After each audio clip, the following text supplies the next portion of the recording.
Assalamualaikum warahmatullahi wabarakatuh. Teman-teman semua, pecinta ikan nila, ikan lele, ikan gurame, dan semua jenis ikan.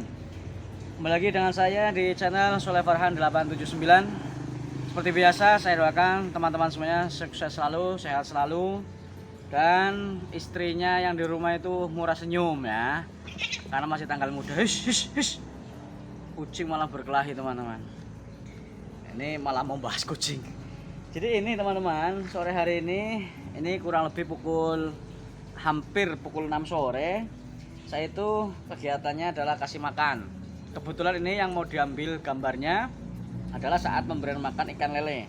Teman-teman bisa melihat ikan lele saya ini sangat-sangat sehat ya. Teman-teman nanti bisa mencermati ciri-ciri ikan lele yang sehat.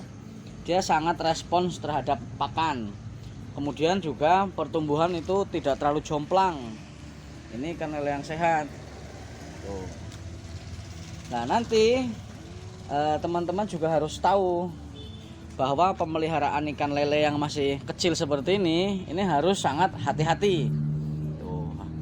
Yang pertama yang harus diperhatikan itu adalah pakan.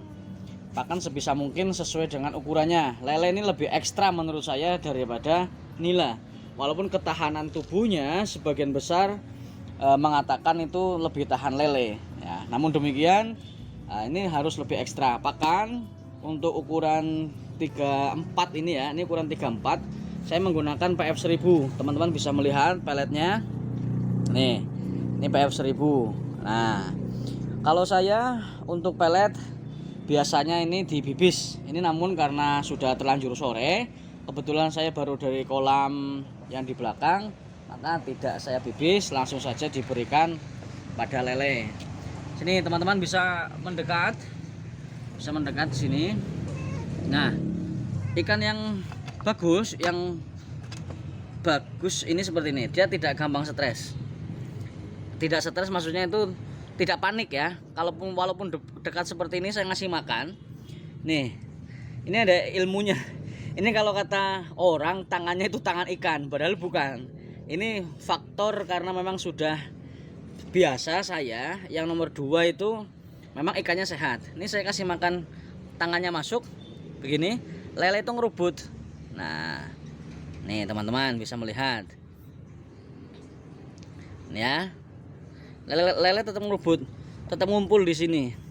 Dia tidak ada ketakutan atau kepanikan. Nih teman-teman bisa melihat tangan saya di sini. Nih, ini walaupun besar tetap begitu. Jadi nila, lele, kalau saya masukkan begini, dia tidak kabur, justru malah mendekat. Nah ini, kalau kata orang sini, tangannya Pak Soleh itu dingin. Jadi ikan itu nggak takut. Padahal ini salah satu ciri kalau ikan itu memang tidak stres dan ikan itu sehat. Itu ya teman-teman. Terus kemudian perawatan berikutnya yang perlu diperhatikan untuk ikan yang kecil seperti ini itu cara pemberian pakan. Nah, cara pemberian pakan ini sangat penting. Nanti akan menentukan pertumbuhan ikan rata atau tidak. Jadi sebisa mungkin pemberian pakan itu merata ya, jangan hanya kumpul satu titik. Jadi misalkan seperti ini, simulasinya saya akan berdiri. Kira-kira seperti ini cara memberi makannya. Ini kan kebetulan kolam kecil. Nah, jadi begini. Nah, jadi sepanjang kolam itu ada titik, semua titik. Semua titik. Jadi ikan itu langsung dapat pelet semua. Kalau hanya terkumpul di satu titik, maka yang terlanjur tertinggal nggak dapat pelet, dia akan kuntet, akan kerdil. Ini ya teman-teman perlu paham. Tuh, cara memberi pelet itu harus rata. Biar apa? Biar ikan tidak yang terlanjur kalah tidak kalah terus, yang terlanjur cepat besar tidak juga terlalu jauh perbedaannya. Itu caranya. Terus kemudian pengecekan ukuran berkala. Ini ikan bisa diambil seperti ini misalkan. Nah, kita akan tahu. Nah, pakai seser lah umpamanya kita ambil ya. Jadi kita akan melihat pengecekan berkala. Artinya Kalau misalkan nanti ada yang betul-betul jomplang, terlihat ngambang itu, misalkan ini 35, 34, nah 2 hari lagi atau 3 hari lagi itu sudah 45. Kok kemudian tiba-tiba ada yang 1 jempol, maka harus cepat-cepat diamankan, harus diisolasi mandiri biar tidak menjadi yang dominan, paling dominan. Kemudian kalau dibiarkan jadi dominan, dia akan mengganggu pertumbuhan yang lain, bahkan menjadi pemangsa untuk teman-temannya. Ini kalau lele seperti itu, ya. Kemudian lagi saran saya dalam perawatan lele biar jadi ya, setelah pemberian pakan dan seterusnya itu adalah penyortiran. Penyortiran itu tidak perlu terlalu sering, cukup misalkan 1 bulan sekali atau paling cepat 2 minggu sekali lah, itu dilakukan penyortiran untuk mencari nilai-nilai yang kecil. Sebetulnya kalau saya malah mencari mencari lele yang kecil, bukan yang besar. Jadi lele yang terlanjur kerdil sudah sampai 1 bulan, ini biasanya lele akan kerdil terus, jadi cuma habiskan pakan.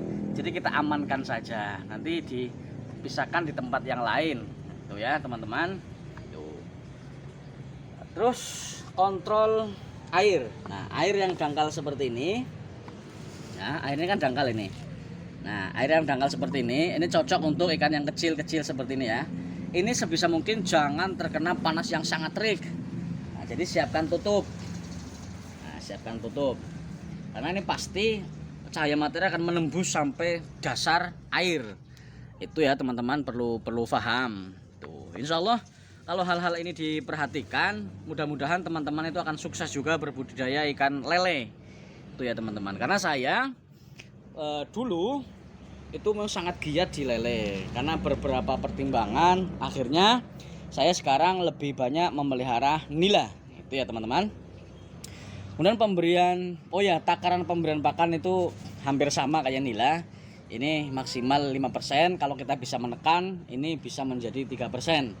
Nah, caranya sama ya, kita ambil sampel. Nah, ini untuk 1 kolam ini kan 3.000. Kita ambil sampelnya misalkan 1 on ini isi berapa, misalkan isi 100, maka dalam kolam ini berarti kira-kira ya berapalah dikalikan. Pokoknya ambil sampel. Setelah itu kita bisa untuk menentukan takaran pakan untuk ikan lele ini. Ini dulu ya teman-teman, mudah-mudahan bermanfaat untuk semuanya. Prinsipnya itu menyatu dengan ikan, amati, cermati, baru kita action, biar action kita itu tidak keliru. Itu ya teman-teman. Mudah-mudahan ini bermanfaat untuk semuanya. Salam berbagi cerita, berbagi pengalaman, berbagi ilmu dan berbagi rezeki. Salam sukses. Assalamualaikum warahmatullahi wabarakatuh.